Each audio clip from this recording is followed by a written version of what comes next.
Karong panahon sa Kapaskuhan, panahon sab kung kano sa madawat ang bonus. Pusa dagsa ang kadaghanan mag-shopping og pangregalo ug uban pa. Pero unsa ba ang tama nga paggasto sa Christmas bonus? Atong Siron pinaagi nining report. Ang Disyembre panahon sa paghinatagay, pero panahon sab kini sa paggasto kay daghan tag gustong paliton para sa Noche Buena, pangregalo ug uban pa. Maunang excited gyud ta sa Christmas bonus. Pero una nimo himuon ang shopping list. Dapat planado na kung asa mapadulong ang kwarta. Ang pipila bisan wala pa madawat ang bonus, nakaplano na daw kung asa kini igasto. Kanang magamit jud, usually magamit sa balay, gamit lang gid sa balay nga investment food na wise food.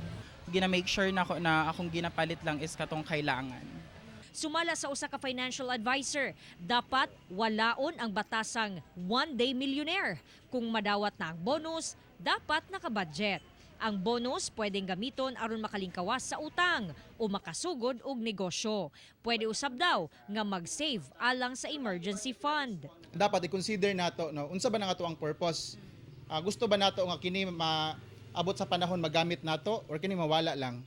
Pwede sab daw kini patubuon pinaagi sa pag-invest. Pwede nato siya ibutang sa mga kanang nakaduog naman mo ng mga forex trading, no, stock market, no, pwede ta modula dira, no, kay nang dili man kaayo dagko ang kapital nga kinahanglan igawas, no.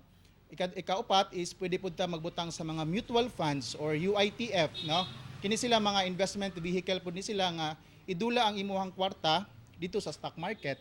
Mas maayo usab daw nga i-save kini sa bangko ug ipa-time deposit kay duna daw kini guaranteed return. Walay dautan sa paggasto labi na sa atong bonus, pero labing importante sab daw nga kahibaluta mo budget aron dili kini mausik. Kauban si Mel Colmenares sa kamera. Ako si John D. S. Esteban para sa One Mindanao.